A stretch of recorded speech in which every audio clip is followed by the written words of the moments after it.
Bom dia. Sejam todos vocês muito bem-vindos. Essa aqui é a nossa casa, esse aqui é a Fonte São Paulo. Meu nome é Marcelo, para você que não me conhece. Sou um dos pastores dessa igreja, eu posso dizer com alegria, um dos pastores dessa igreja. Nós trabalhamos em um colegiado, graças a Deus, e podemos servir a essa igreja com muitos dons. Nosso domingo é o dia de voltarmos a nossa atenção ao Senhor, de adorarmos em comunidade, mas também de voltarmos a nossa atenção à palavra de Deus. E esse ano, nós decidimos que nós vamos iniciar esse ano de uma maneira diferente dos demais anos. Geralmente a gente começa planejando tudo aquilo que nós gostaríamos de fazer, quais são os nossos sonhos, nós colocamos as nossas planilhas, tudo aquilo que nós queremos conquistar no ano que se inicia, mas o projeto desse ano é fazer menos. O desafio desse ano é planejar menos. O desafio é tentar resistir à pressão e à tentação de produzirmos mais, de fazermos mais e incluir na nossa vida, então, descanso. E falando sobre descanso, nós estamos estudando sobre essa teologia bíblica do Shabá, o descanso, a palavra hebraica que descreve o sábado ou o descanso, e nós estamos na nossa terceira mensagem. Na primeira, nós conversamos sobre a liturgia do Shabá, a liturgia do descanso que nós encontramos em Gênesis. Quando Deus cria, Ele descansa. E Ele estabelece um ritmo harmônico entre trabalho e descanso. E nós aprendemos que o descanso nas Escrituras, desde o início, não tem nada a ver com a exaustão. O descanso tem a ver com a nossa entrega ao Senhor. É Ele nos ensinando como que nós devemos entregar o nosso tempo a Ele. Nós vimos na semana passada a necessidade do descanso. Nós fomos para o texto de Êxodo, quando Deus estabelece nos 10 mandamentos a nossa responsabilidade de praticar o descanso, e nós vimos que existem razões que são interiores, relacionadas às nossas ansiedades, às nossas idolatrias do coração, e por causa delas nós precisamos descansar.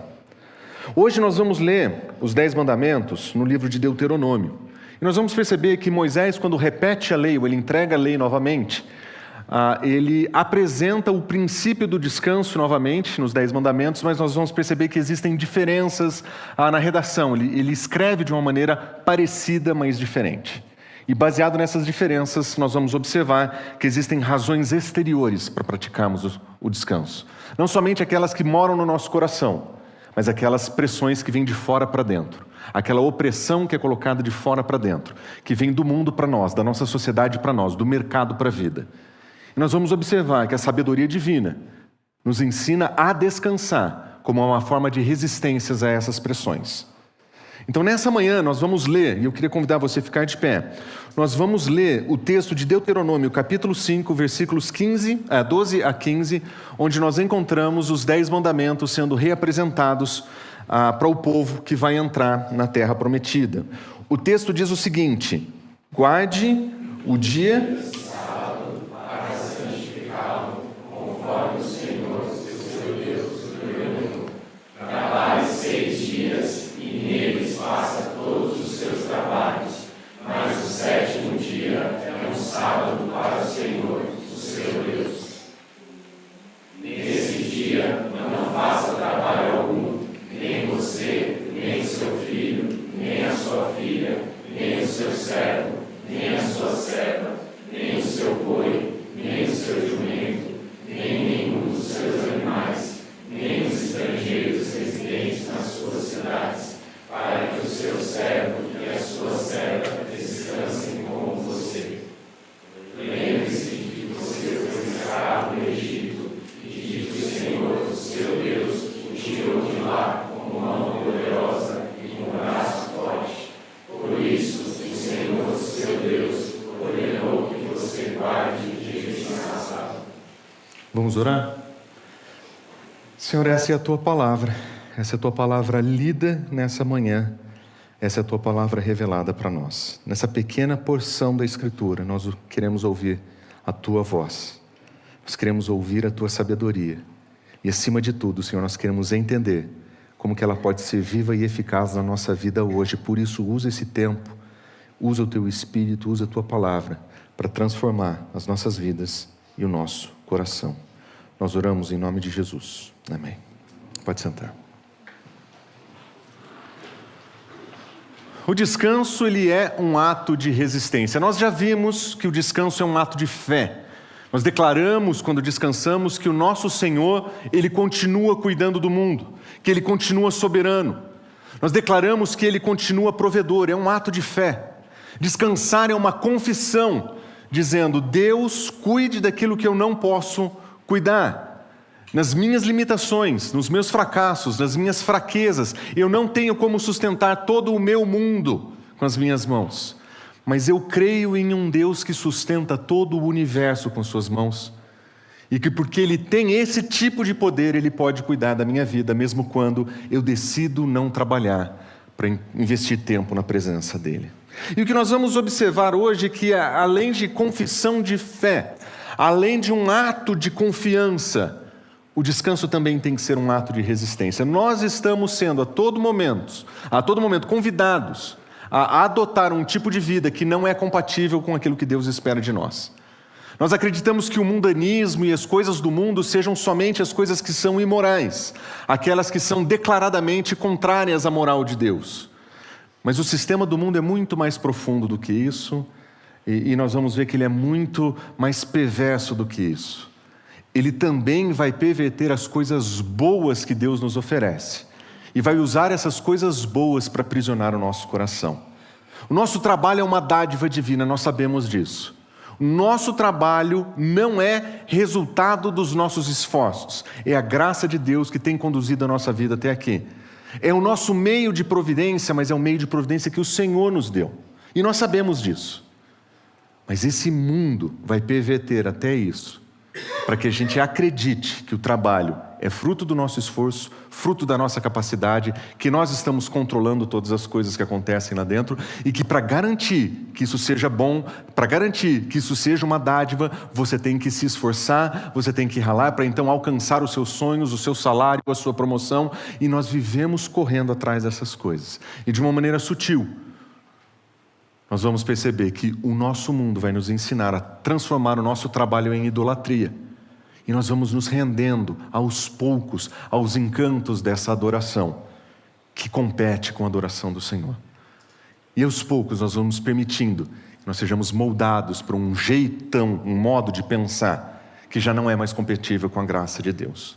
Por isso que nós precisamos voltar para as Escrituras e entender o que é descanso, para entender o que é que Deus tem em mente quando Ele fala descanso. E como nós vimos na semana passada, nós vamos observar nesse texto, o Shabá, ele significa descanso de fato. Nós vimos isso no texto na semana passada, e nós vimos ele repetido aqui, exatamente não, mas quase do mesmo modo como nós lemos na semana passada, nós vemos, guarde o dia de sábado, para santificá-lo. Sábado é a palavra para Shabá, é a palavra para descanso, é a palavra para cessar, é a palavra para celebrar. Então nós entendemos que Deus, quando nos oferece o quarto mandamento, Ele está de fato nos convidando ao descanso. Mas nós temos que lembrar que esse descanso é um descanso dedicado, porque não existem descansos neutros. Toda forma de descanso revela algum tipo de idolatria do nosso coração. Quando nós descansamos na frente da TV, quando nós descansamos na frente da comida, quando nós descansamos sozinhos, isolados no nosso quarto, nós estamos revelando o tipo de adoração que nós temos. E nem sempre essa adoração é aquela que é direcionada para o próprio Senhor. É por isso que ele diz, guarde o sábado para santificá-lo, ele tem que ser separado para Deus. Um pouquinho à frente nós lemos no mesmo texto, o sétimo dia é um Shabá para o Senhor, o seu Deus, ele tem que ser dedicado ao Senhor. Da mesma maneira que eu trabalho, que o meu trabalho é um meio pelo qual eu adoro o meu Senhor, da mesma maneira que o trabalho é o modo pelo qual eu celebro a sua soberania sobre a minha vida, o descanso tem que ser dedicado para Ele. Eu dedico o meu trabalho para Ele e eu dedico o meu descanso para Ele. E por fim nós vamos ver que desde o Shabá também é desligar. E se você percebeu, são 3 pontos com 3 letras D. Eu estou me esforçando muito para vocês decorarem isso aqui. O descanso da Escritura, o Shabá da Escritura é o quê? É descanso, é dedicação, mas é também desligar. O que eu quero dizer com isso? Eu quero dizer que a gente tem que aprender a não fazer trabalho nenhum nesse dia. Alguns de vocês me perguntaram semana passada, mas esse dia de descanso, o Shabá, ele é o quê? Ele é um sábado? Ele é um domingo? Meus irmãos, eu sei que a sua agenda é lotada. Eu sei que alguns de vocês vivem de escala, e a escala de vocês é a cada 10 dias, a cada 5 dias. Tem alguns de vocês que são autônomos e não têm escala nenhuma. Mas o princípio vale para todos nós. Um dos dias da nossa semana tem que ser dedicado ao descanso. Se esse seu dia é o domingo, você começa a celebração do seu descanso aqui na igreja, você está aprendendo a colocar o seu descanso diante do Senhor. E esse vai ser o ponto de partida da sua semana. Alguns de vocês, infelizmente, é uma segunda à noite, à tarde, porque vocês têm escalas diferentes de vida. E eu entendo isso. As Escrituras, ainda que nos ensinem sobre o sábado como dia de descanso, elas também nos ensinam que os dias eram sombras de realidades maiores. E por isso nós precisamos aprender a separar um dos dias da nossa semana e oferecê-lo ao descanso para o Senhor. Seu sábado, seu domingo, se você puder, maravilha. Se você tem outra agenda, escolha um dia da sua semana para desligar. Sem e-mails, sem WhatsApp, sem reuniões de emergência. Celebre um feriado diante de Deus por semana, no qual você vai descansar com o Senhor. E nessa manhã, sabendo dessa definição de descanso, eu gostaria de oferecer 3 princípios que nós podemos tirar desse texto, que podem nos ajudar a resistir às tentações desse mundo e a resistir às imposições desse mundo. Eu gostaria de mostrar para vocês que existem razões para descansar apresentadas nesse texto, mas eu gostaria de apresentar para vocês também pressões externas que nós precisamos resistir. Quais são as pressões externas da nossa sociedade que nós temos que aprender a resistir para poder descansar? E eu vou rapidamente oferecer para vocês respostas de como nós podemos enfrentar essas pressões externas.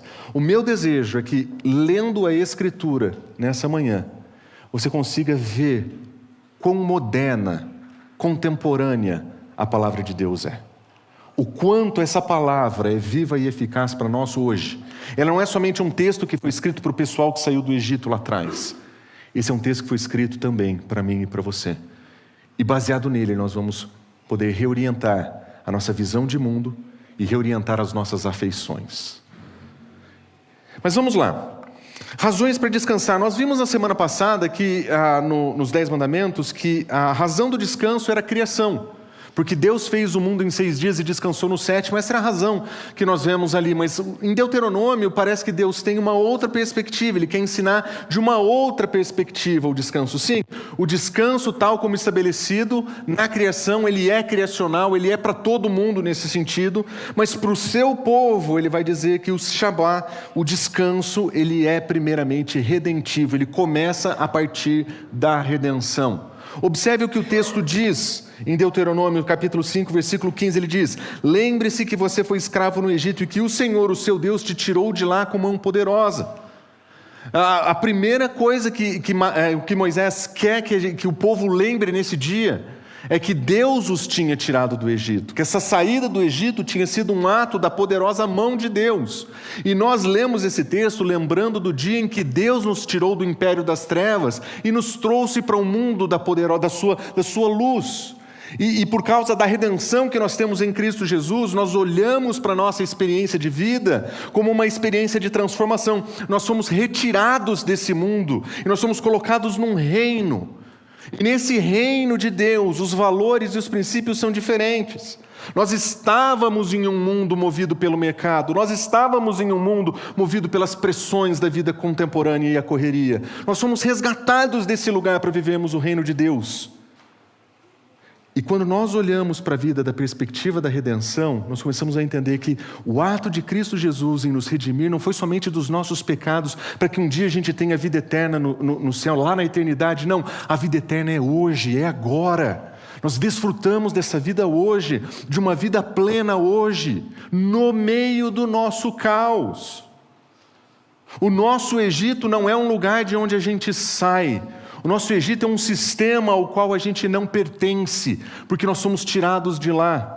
Mas na sabedoria divina, nós fomos tirados do sistema desse mundo, mas fomos devolvidos para esse mundo, para que nesse mundo pudéssemos ser referência do reino, de um outro, de princípios e valores que são da eternidade, sendo vividos agora. Por que nós descansamos? Porque nós não pertencemos mais a esse sistema opressor de produção. Porque nós não somos máquinas de um processo de produção. Porque nós não somos somente peões nas mãos dos nossos senhores. Nós somos servos do Deus vivo. Nós somos agentes do reino. Por que nós descansamos? Porque sobre a nossa vida quem tem controle é o Senhor. Quem define os limites do nosso trabalho, quem define os limites do nosso esforço, é o nosso Senhor. Ele é o nosso Deus, é a Ele a quem nós prestamos culto. Por que nós descansamos? Porque nós fomos redimidos por Cristo Jesus. É por isso que o Senhor, o seu Deus, ordenou que você guarde o dia de sábado. Essa é a razão que nós descansamos. Somos redimidos, resgatados, um novo povo, um novo reino. Nós não somos mais dessa sociedade, desse mundo. Nós estamos aqui enquanto servos do Senhor. A segunda razão que nós vemos nesse texto é que o Shabat também ele é social. Um elemento muito interessante desse texto, que nós já vimos anunciado em Êxodo, mas nós não demonstramos com tanta descrição, é a questão de o nosso descanso ser para outras pessoas. Na comunidade de Israel, eles deveriam lembrar que o descanso não era para alguns. Lembre-se, no mundo dos hebreus saindo do Egito, o descanso era coisa de elite, e no caso, os grandes reis. Os deuses se apresentavam assim, os deuses criavam, entre aspas, de acordo com os seus mitos, eles criavam o ser humano para ele ser uma ferramenta de produção. Quem descansavam eram os deuses, quem descansavam eram os reis, quem descansava pertencia ao Olimpo. Mas no padrão moral revelado por Deus nos 10 mandamentos, isso não acontece. O descanso é para todos. Uma vez que ele é criacional, ele é oferecido para todos, ele também é redentivo para todos aqueles que creem em Cristo. Todos aqueles que participam da comunidade da fé precisam participar desse descanso. E o povo do reino precisa ser o povo, não da sociedade do cansaço, mas a comunidade do descanso, que desfruta da presença de Deus, como povo, não somente como indivíduos. O texto diz, lembre-se, você foi escravo lá no Egito, você foi retirado de lá, esse é o ponto de partida, mas olha só o que ele diz, mas para guardar o sábado, nesse dia, não faça trabalho algum, nem você, nem o seu filho, nem a sua filha, nem o seu servo, nem a sua serva, nem os seus animais, nem os estrangeiros residentes nas suas cidades. Por que esse texto é tão explicativo e detalhado? Ele poderia dizer, nesse dia, todos vocês descansem.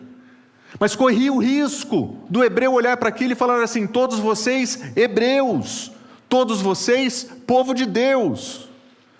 E o texto começa a especificar quem precisa participar desse processo. Ele diz, o seu filho e a sua filha. Eu nem marquei no texto o seu filho e a sua filha. Por quê? Porque para eles a gente vai dar descanso, né? Para eles são dos nossos, né? Eles pertencem ao clã, eles vão desfrutar dos nossos benefícios, né? Mas ele diz, o seu servo e a sua serva. Ele não poderia ter usado servos, plural? Não seria suficiente?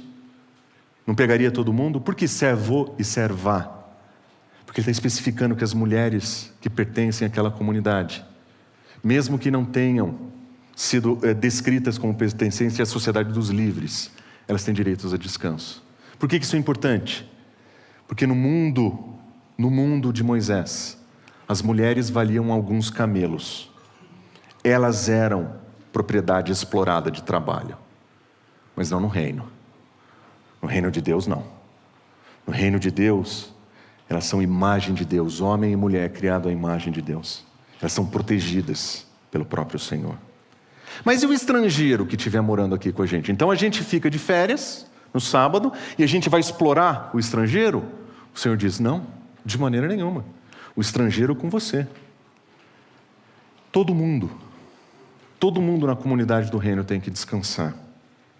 E essa ênfase que nós vemos em Êxodo, ela é expandida ainda mais em Deuteronômio, quando ele diz: nem você, nem seu filho, nem sua filha, nem seu servo, sua serva. Aí ele vai descrever o boi, o jumento, animais. E ele continua: nem os estrangeiros residentes nas suas cidades, e completa: para que o seu servo e a sua serva descansem como você. O reino de Deus tem uma igualdade de descanso que é oferecido a todos. É um sistema equalitário de fato de descanso. De fato, todo mundo é igual diante da lei. E, aliás, todo mundo é tratado como igual diante da lei. A dignidade da imagem de Deus implantada por Deus nos seres humanos é visível, independente do status social que ela tem. Ela não precisa ser desprezada porque cumpre funções menores. Ela é parte de uma nova sociedade. Agora você olha para isso e fala assim: caramba, que sociedade incrível. Que sociedade incrível. Uma sociedade marcada pelos valores do reino seria de fato igualitária. Porque nós trabalharíamos e descansaríamos. Nós serviríamos uns aos outros. E, meus irmãos, é exatamente esse tipo de princípio que nós temos que usar nesse mundo que não sabe o que é isso. Que não sabe o que é descanso de fato. Que não sabe o que é oferecer descanso para todos. Que não sabe quais são os valores do reino desse Deus. Se você olhar para o Antigo Testamento de uma maneira especial, você vai descobrir que o nosso Senhor oferece em diversos lugares princípios de proteção a pessoas vulneráveis. O vulnerável tinha lugar de proteção diante de Deus. Eles precisavam ser protegidos e guardados pela comunidade. Por isso que existem valores que são contra a opressão de viúvas. Os órfãos são protegidos, o estrangeiro é protegido. Existem limites na justiça econômica, até no empréstimo de recursos existia um sistema de controle para que ninguém cobrasse juros dos seus irmãos e explorassem os mais fracos. Existia proteção para pessoas que não podiam pagar as suas próprias dívidas. Ele diz: se algum de vocês quiser servir como um escravo, não o trate como escravo. Porque aquele que vai prestar um serviço para pagar as suas contas precisa ser tratado com dignidade. Não permita que isso aconteça entre vocês. E eles vão me incluir todos na adoração. Todos, homens, mulheres, servos e servas, estrangeiros. Todos incluídos nas festividades de Israel. Porque a lógica do reino do reino de Deus é diferente. A lógica do reino de Deus é diferente porque o nosso Deus, o Deus a quem servimos, é diferente. O Deus do mercado é separatista, elitista, ele paga de acordo com as regras de um mercado que ninguém sabe quem definiu. Mas no reino de Deus não é assim. Porque o nosso Deus não é assim. O nosso Deus, ele defende a causa dos oprimidos, ele dá alimento aos famintos, ele liberta os presos, dá vista aos cegos, levanta os abatidos, ama os justos, protege o estrangeiro e sustém o órfão e a viúva. Olha quantos verbos descrevem a ação do nosso Deus. Ele defende, ele dá alimento, ele liberta, ele dá vista, ele levanta, ele ama, ele protege. Os valores do reino são diferentes porque o Deus do reino é diferente. Os deuses da nossa cidade, os deuses do nosso mercado, eles são opressores, eles são ruins. Nosso Deus é bom, bondoso. E é por isso que quando ele ensina a como viver e a como trabalhar e a como descansar, ele ensina de acordo com os seus valores. Porque esse é o nosso Deus. Mas você vai me perguntar, mas espera. O reino é incrível. Nós podemos desfrutar do reino incrível. Nós vamos montar então uma sociedade de nós mesmos, seremos Amish, nós vamos nos retirar da cidade, nós vamos construir o nosso império baseado nesses valores? Não. O nosso Senhor nos colocou nesse mundo caído e destruído para ser testemunha do reino dele, desse padrão. Nós estamos nesse mundo para levarmos as boas novas do Evangelho de Cristo Jesus, que nos redime inclusive dos poderes do mercado. Que nós não precisamos mais ser escravos na mão dos nossos chefes, mas sem deixar de servir aos nossos chefes, sem deixar de trabalhar com excelência. Porque o valor do reino não é rebelião, não é rebeldia, nem preguiça. O reino é sobre servir como ele serve, trabalhar como ele trabalharia, mas nos valores morais definidos por ele. E se Ele disse que eu vou trabalhar 6 dias e vou descansar 1, e se Ele me chama para esse descanso, eu vou desfrutar com Ele, porque esse é o modelo para o qual nós fomos criados. Esse é o ritmo que Ele incluiu na criação, para que eu e você pudéssemos descansar, para que eu e você pudéssemos ter comunhão com Ele. Mas como? Como que a gente poderia resistir a essas pressões externas? Essa é a grande pergunta. Nós entendemos que o nosso Deus é diferente, que Ele nos convida a um tipo de vida diferente. A pergunta é como? E o que eu vou fazer hoje aqui é tentar traçar um paralelo entre aquilo que acontece no Egito com o povo, quando eles estão lá, e a nossa vida moderna. Mas eu quero deixar isso bem claro para vocês. Eu não estou de maneira nenhuma comparando a escravidão de ontem com o mercado de hoje, ok? São guardadas as devidas proporções, eles são universos completamente distintos. O que eu quero mostrar para vocês é que o mecanismo de opressão era diferente, mas a mentalidade é muito parecida. O mecanismo da opressão do império do Egito sobre os hebreus no passado era diferente. Eles literalmente eram escravizados, eles literalmente apanhavam. Hoje é diferente, o mercado funciona de uma outra forma. Nós estamos aprisionados, mas é de outra maneira. Nós estamos sofrendo as consequências desse sistema, mas é diferente, eles não são iguais. O método e o mecanismo é diferente, mas a mentalidade é similar. E eu queria mostrar para vocês que na cidade dos homens, seja no Egito, seja hoje aqui, nós estamos sofrendo de maneira semelhante. Porque a cidade dos homens, ela quer dominar, ela não quer redimir. A ideia da cidade dos homens é: eu exerço domínio sobre você. Eu sou mais forte que você, eu ganho sobre você. Quem é mais forte ganha mais, quem é mais forte tem mais está mais alto na hierarquia da empresa. Então, quanto mais alto a sua posição, mais domínio você exerce. E quanto mais você responde a esse domínio, mais a sua chance de subir na sua escada, na sua jornada. Esse é um mundo que a gente vive. Esse mundo era, guardadas as devidas proporções, o mundo do império do Egito. A cidade dos homens fazia a mesma coisa lá. Quando nós vemos o povo, em Êxodo capítulo 1, chegando como povo, antes de se tornar escravo propriamente dito, quando eles ainda eram reconhecidos como membros da sociedade, nós vemos o seguinte alerta no início de Êxodo. Ele diz: olha, o povo israelita está ficando mais numeroso e mais forte que nós, venham. Nós precisamos tratá-los com astúcia para que não se multipliquem e, no caso de guerra, se alinham aos nossos inimigos, lutem contra nós e fujam da terra. Qual que era o princípio que eles estão olhando? Que nós precisamos coagir essas pessoas. Agir com astúcia no sentido, vamos garantir que eles não se levantem contra nós. E no caso do passado, eles fizeram isso por meio da violência. No passado, eles fizeram isso por meio do chicote. Se você não obedecer, você vai ser punido. Eles tinham o poder do Estado para fazer isso. Nos nossos dias é um pouquinho diferente. A coerção ela é muito mais sutil, mas ela é intensa. Ela é muito mais focada no nosso medo do que propriamente na nossa punição. Então o sistema diz o seguinte: se você não aceitar as condições desse trabalho, não se preocupa, tem 1000 pessoas querendo ocupar sua vaga. Você já ouviu essa frase? Você já ouviu isso? E o que você faz quando você escuta isso? Você sabe que você está sendo coagido. Você sabe que você está sendo manipulado, mas o que você faz? Sim, Senhor.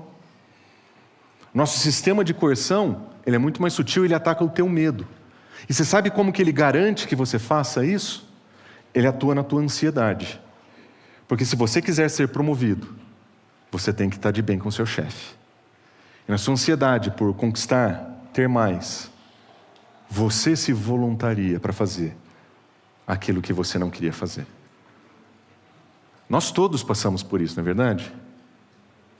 Quando o seu chefe chega para você e diz: olha, o departamento vai precisar de cortes e você vai precisar fazer o trabalho do fulano. Aí você fica: poxa, que legal, 2 salários. Um salário só, 2 job descriptions agora. Você tem o dobro de trabalho. E aí o que você faz? Vem em mim. Pai tá on. Vamos para cima. Por quê? Porque é assim que nós aprendemos a reagir às coerções da vida. Nós estamos sendo manipulados pelo poder do mercado. E nós sabemos que quando isso está acontecendo, nós estamos escolhendo as nossas lealdades. E, gente, às vezes, a melhor solução para uma situação como essa é dizer: eu vou aceitar esse desafio e vou tentar honrá-lo na presença do Senhor com a ajuda dele. Mas a verdade é, a maioria das vezes nós olhamos para esses desafios e dizemos, eu consigo, eu dou conta, vai dar certo. E aí você tem noites a fio sem dormir direito, você tem finais de semana consumidos por isso, e nós vivemos vidas terrivelmente vazias da presença do Senhor, porque nós estamos torrando toda a nossa energia no trabalho. A coerção do mercado não quer que você tenha tempo com o Senhor. A coerção do trabalho não quer que você tenha tempo com a sua família. E a gente precisa aprender a resistir a essas pressões. Mas nós vamos ver sistemas de opressão. Estabeleçam sobre eles chefes de trabalho forçado para oprimi-los com tarefas pesadas. É como se eles estivessem dizendo, nós vamos extrair o máximo de vocês sem oferecer o mínimo. E a gente sabe que quando nós ouvimos esse tipo de proposta, os únicos beneficiados dessas ofertas é o próprio sistema. O sistema gosta de normalizar o excesso, é por isso que nós estamos trabalhando excessivamente e todo mundo acha normal. No nosso mundo é até um pouco esquisito, porque a gente glorifica um pouco o excesso. O excesso parece até mais bonito. Mas de repente a nossa agenda está completamente tomada pelo trabalho. E uma agenda completamente tomada pelo trabalho vai aniquilar o seu descanso, o seu tempo com o Senhor, o seu tempo com a sua família.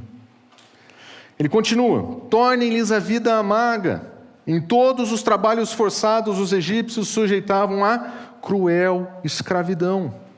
É um ritmo de trabalho insano. Nesses dias, pelo menos, o opositor, o inimigo, tinha cara, era o império, mas quem respondia por isso era o faraó.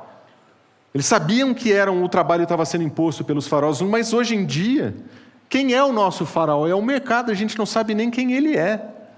Quem que responde pelas regras do mercado? Quem escreve as regras do mercado? A gente não sabe. Esse sistema de opressão sem nome que a gente tem faz com que nós sejamos funcionários sem nome. Nós somos números. As pessoas estão usando o nosso esforço e nós estamos sofrendo em cima disso, porque ninguém está realmente preocupado com você ou comigo. O nosso sistema tornou a nossa vida amarga. E existe uma crueldade nesse mercado em que nós vemos a opressão ser sustentada em forma de vitória, em forma de sucesso, em busca de fama. E nós estamos sendo esgotados. Existem sistemas de controle sendo colocados.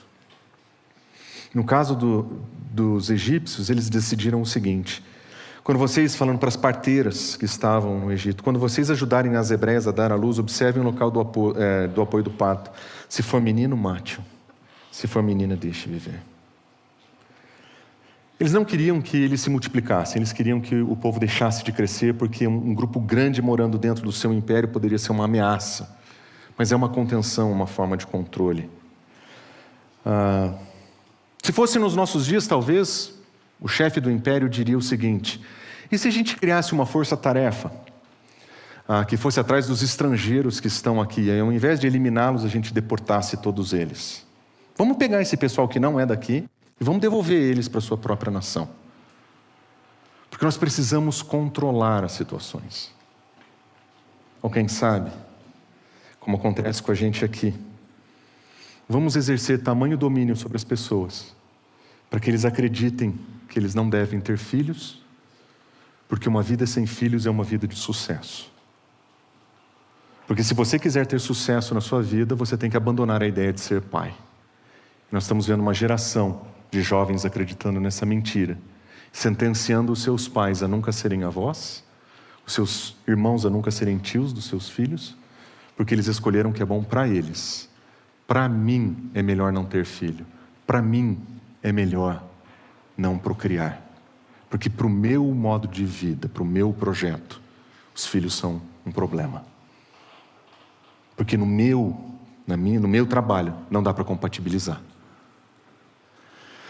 O nosso senhorio aos ídolos dessa vida são tão fortes e tão intensos que nós seguimos o mesmo modelo de Faraó. Nós abominamos filhos como se eles fossem prejuízos. Porque nós queremos que o mundo do trabalho seja o único mundo importante para nós. Sistemas de controle, eles estão colocados.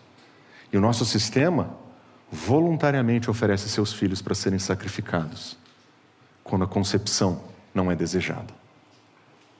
Pensou nisso? Por quê? Porque os deuses do trabalho não querem sua lealdade dividida. Família é lealdade dividida para o império. E para você servir e ser um mecanismo, um peão, você precisa de dedicação exclusiva ao seu trabalho. Por isso que nós tratamos com tanta diferença e dificuldade mulheres grávidas no mercado de trabalho. O nosso mundo não aceita isso. Modos de controle. A cidade dos homens ela quer que você produza e que você nunca descanse.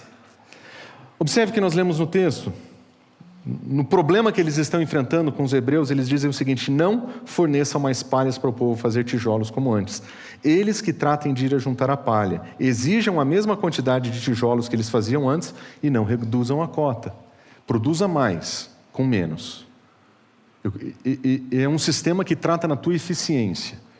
No nosso mundo, é um sistema que diz assim: você quer fazer o seu trabalho? Você tem que lutar, dá seus pulos. Você provavelmente já ouviu alguma frase desse tipo, né? Eu não quero saber se o pato é macho. Eu quero o ovo. Eu não quero saber quantos pulos você tem que dar para resolver esse negócio. Eu quero isso resolvido. Eu não quero que você venha me contar os seus problemas. Eu quero que você venha me trazer suas soluções. Ele tira os recursos, te oferece uma tarefa impossível e você tem que se virar nos 30. Esse mesmo sistema de imposição de tarefas que pertencia à mentalidade do Egito continua por aqui. Ele não quer que você descanse, ele quer que você produza. No caso do Egito, eles diziam: vocês são preguiçosos, por isso estão clamando, deixe-nos oferecer sacrifícios ao nosso Deus. A resposta foi: aumentem a carga de trabalho dessa gente, para que cumpram suas tarefas e não deem atenção a essas mentiras. No Egito, a adoração a Deus é preguiça. No Egito, a adoração a Deus é mentira. Meus irmãos, no mercado não é muito diferente. Avisa o seu chefe que você não vai na reunião de domingo de manhã com um cliente novo, porque você tem que estar no culto, que você vai ser chamado de preguiçoso. Quem que acredita nessas mentiras? Você precisa de espaço para ir na igreja? Faz a tua espiritualidade no teu tempo. Faz no espaço que te sobra. Você não vai usar, que no caso deles, né, a minha agenda para você fazer isso. Quando nós somos completamente absorvidos, nós pertencemos à agenda de alguém que domina sobre nós. E o mercado não quer que você adore o Senhor, porque ele sabe que essa é uma lealdade competitiva, é uma lealdade de confronto. Porque se você seguir o Senhor e os valores do reino, você pode ser um excelente funcionário, mas ele tem medo que você, sendo livre, não consiga servir com o mesmo poder. Então ele vai impor isso sobre você e vai te desumanizar. Esse povinho dos crentes aí, esse povinho da igreja, esse pessoal que não quer saber de ganhar dinheiro. Nós somos desumanizados nas nossas escolhas. É o mesmo pensamento.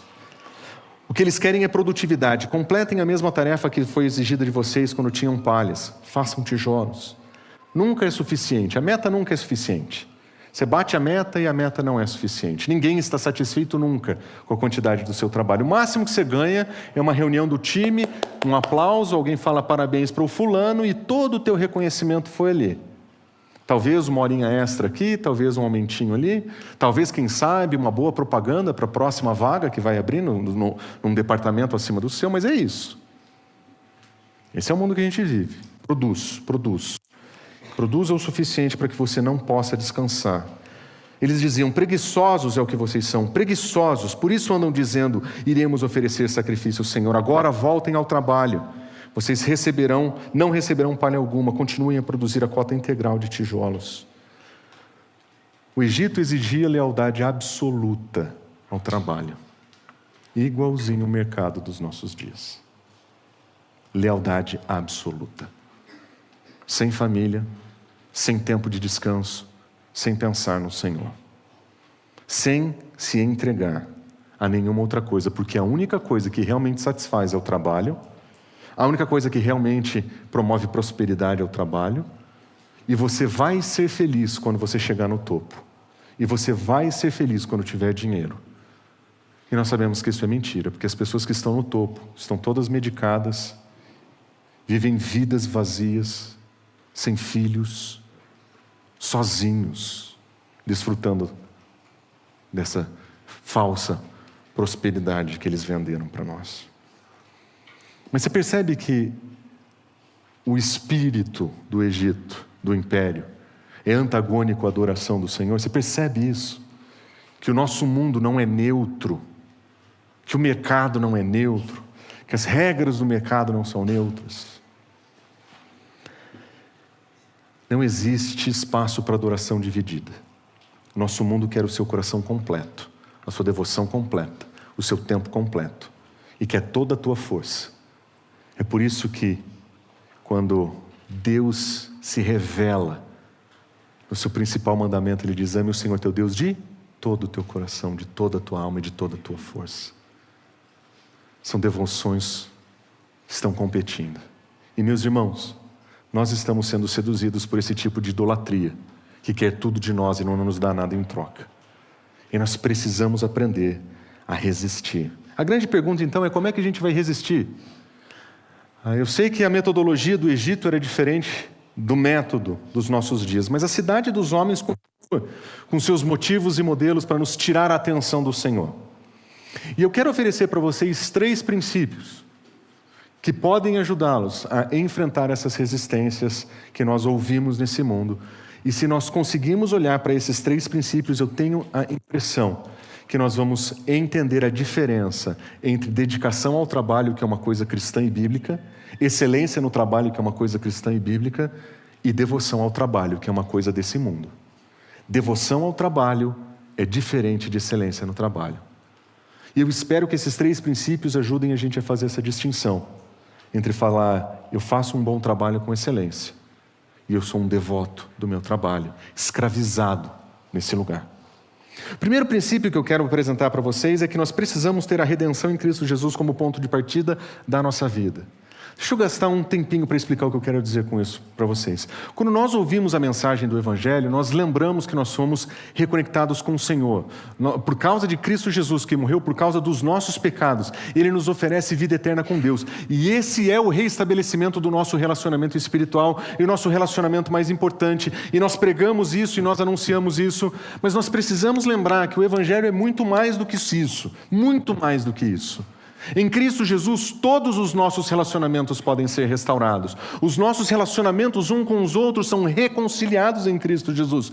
Pessoas de diferentes etnias, grupos políticos, eles são reconciliados em Cristo Jesus, porque quando Cristo é o centro, quando Cristo é o marco dos nossos relacionamentos, não importa qual é a nossa nacionalidade, não importa quais são as nossas preferências pessoais, em Cristo Jesus nós temos tudo o que nós precisamos. Ele é o mais importante, é a Ele quem nós queremos servir. E quando Ele é o cerne dos nossos relacionamentos, nós podemos ter os nossos relacionamentos restabelecidos e nós podemos ter paz. Da mesma maneira que em Cristo Jesus nós temos paz com Deus, nós podemos ter paz com outras pessoas. Mas a Escritura também fala de uma reconciliação com a criação, com tudo o que foi criado. A Escritura também fala de um ato de, em Cristo Jesus, Ele redimir todas as coisas e reconciliar consigo mesmo tudo o que foi criado. Paulo vai dizer em Colossenses. Tudo. Isso vai significar o quê? A nossa relação com esse mundo, mas vai significar também a nossa relação com o nosso trabalho. Eu quero que você pense no Evangelho de Cristo Jesus como um recurso de Deus para reconciliar você com o seu trabalho, para que você e o seu trabalho coexistam em um ambiente de paz, para que exista harmonia entre trabalho e descanso. Mas isso parece um pouco utópico, não é? Isso parece, como que eu posso desenvolver um relacionamento de paz com o meu trabalho? É não deixando o seu trabalho ser Senhor sobre a sua vida. Quando você aceita Cristo Jesus como o seu Salvador, você declara que Ele é o seu Senhor. E por causa do senhorio dele na sua vida, você não divide Cristo Jesus com ninguém. Você vai para o seu trabalho partindo da premissa do Evangelho, que te redimiu, que te restaurou e que vai te dar paz no seu ambiente caótico de trabalho. Você vai ser um mediador de paz de Cristo Jesus no seu trabalho. Você vai ser o embaixador da paz no seu trabalho. O texto de Êxodo diz: eu sou o Senhor, o seu Deus, que te tirou do Egito e da casa da escravidão. Essa expressão é muito forte. Eu sou o seu Senhor. Eu sou o seu Deus. Nós não temos outro Senhor. Nós não temos outros deuses. Foi Ele que nos redimiu do império das trevas e nos trouxe para um mundo da sua gloriosa luz. Foi Ele. Foi Ele que nos deu o trabalho, as condições para o trabalho, a provisão para o trabalho. Foi Ele que nos deu a sua dádiva. E nós precisamos começar aqui. Porque quando nós começamos com o Evangelho, nós lembramos que a graça vem antes do esforço. E nós olhamos para o nosso trabalho primeiro com graça. O que significa isso? Isso é um presente de Deus. Isso é graça de Deus para mim. Eu olho para o meu trabalho como o meio pelo qual a providência divina se faz concreta na minha família.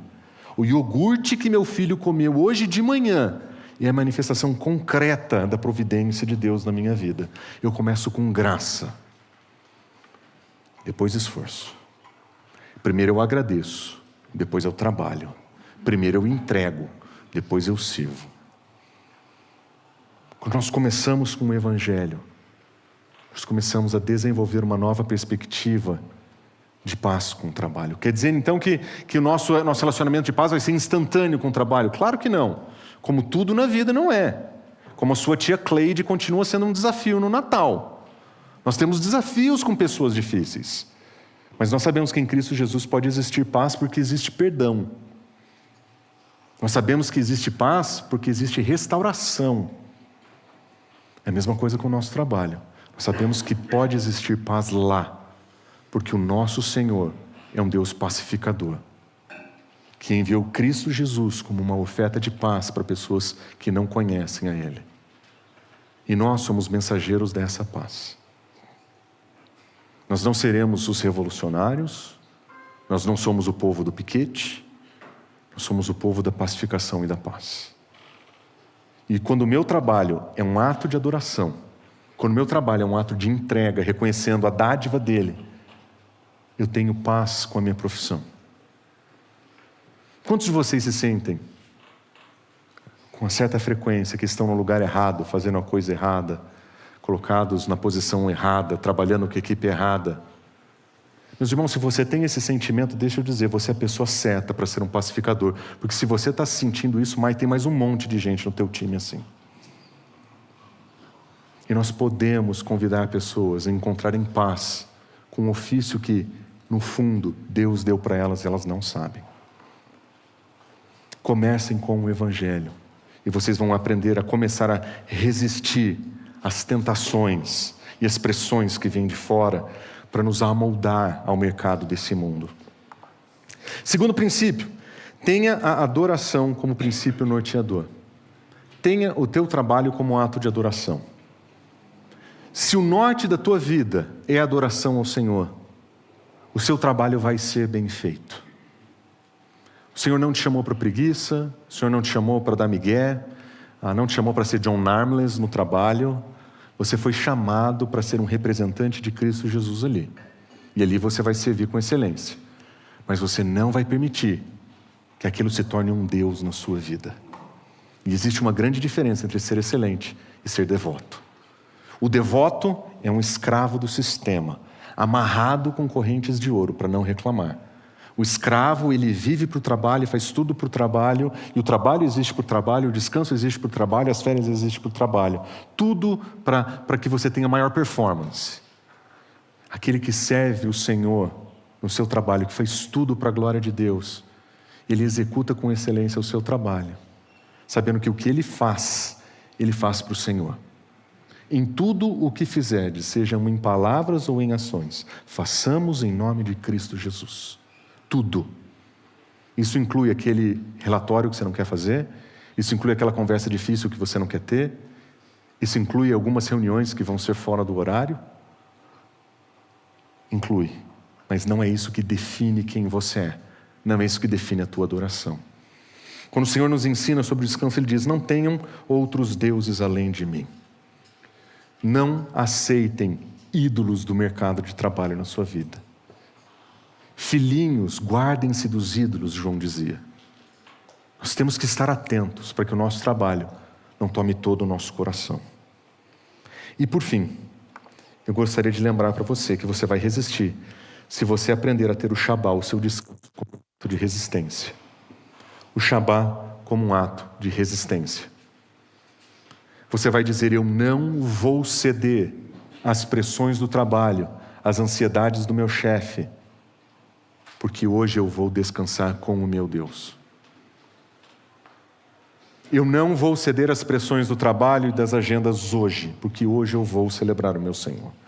O texto diz: guarde o dia de sábado para santificá-lo. No 7º dia, um sábado para o Senhor. Nesse dia não faça nenhum trabalho. Nós vamos precisar resistir aqui. E aqui nós precisaremos ser bastante intencionais. A palavra guardar, se você lembra, um pouquinho diferente da outra vez. Da outra vez, em Êxodo, ele tinha usado a palavra lembrar. E a palavra lembrar tem 2 aspectos. Um é mnemônico, lembrando da criação, e o outro de resposta em obediência. Mas guardar tem o sentido de obedecer e de proteger. Nós vamos precisar proteger esse dia. Nós vamos precisar que esse dia seja protegido de tensões externas.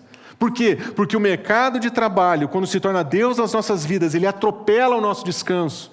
Ele toma o nosso descanso para ele mesmo, e ele usa o nosso descanso para o seu próprio benefício. Porque o mercado nunca se sacia, nunca tem fim nos seus anseios. E nós vamos precisar nos proteger, porque no meio desse anseio que o mercado tem, existem no nosso coração vontades que nos levam a querer responder a esse Deus do mercado, porque nós vamos ficar ricos, nós vamos ser promovidos e nós vamos ganhar mais dinheiro. Existem tentações que são interiores. E nós vamos precisar guardar o dia do descanso. Meus irmãos, essa é a nossa rebeldia. Essa é a nossa revolução. Uma sociedade do descanso. De dizer: hoje eu vou celebrar o meu Senhor em paz. Porque quando eu celebro o meu Senhor em paz, eu tenho relacionamentos pacificados com outras pessoas. E eu posso desfrutar de paz no meu trabalho. Eu preciso guardar, preciso proteger o meu descanso. Isso sim é um modo contracultural de viver. Isso é um modo contracultural de rejeitar as idolatrias da nossa cidade. O que nós podemos concluir então dessa mensagem?